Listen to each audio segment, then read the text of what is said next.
In this world where we are, where there is jealousy, where there is envy in your place of work, in your business, even your family, people that are competing with you at your place of work,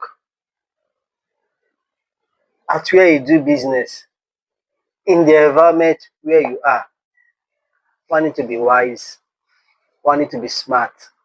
Not only smart in education, one also need to be smart in streets, smart in the street.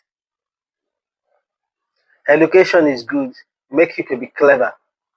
But if you are not street smart, you become victim. Because in the world where we are,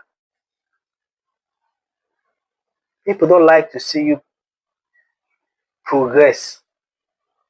People don't like to see you at the top.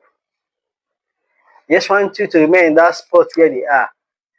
As long as you remain in that spot where they are comfortable with you at that spot. But in the moment you want to rise up and become successful or be at the top ladder of life, you will see your friends, people in your environment will be jealous or envious of you. People that are competing with you secretly, they'll be envious of you. That is why you need to watch this video up here and learn. You will learn one or two things there. Watch. Ever wondered why truly successful people never drive their Ferraris back to their small hometowns? Listen to this story. It's going to leave you speechless. One day, the daughter of a wealthy chairman stormed into his office. She was furious. "Dad, my husband is brilliant. Why haven't you promoted him to executive yet?" The chairman smiled calmly. "Because he's too brilliant. I'm afraid you won't be able to keep him in check. Look at the facts. You're 5'3" and 200 pounds. He's 5'7" and barely 90 pounds. Why do you think he's with you? I know exactly why. If he stays a regular employee, you'll have a peaceful life. If I give him power, you lose him." The daughter was stunned. Her father continued, "Let me tell you about human nature. 40 years ago, right after I graduated, I wanted to help my village. I tried to get everyone to invest in a fish pond. They all laughed at me. 'You're too young,' they said. 'You'll fail.' So, I borrowed money from strangers and did it alone. The water was perfect. Within a year, I was rich. One night, I got a little drunk at a village party and bragged that I'd made over $300,000. Do you know what happened?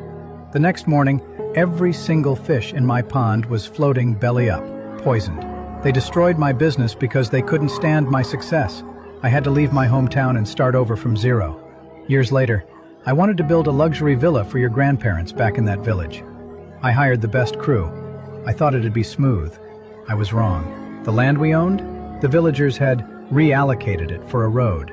Our old barn? Occupied by neighbors who refused to leave. Halfway through construction, the workers held the project hostage. They demanded double the pay or they'd walk. In our culture, building a house is supposed to be lucky, so you can't fight. I had to pay.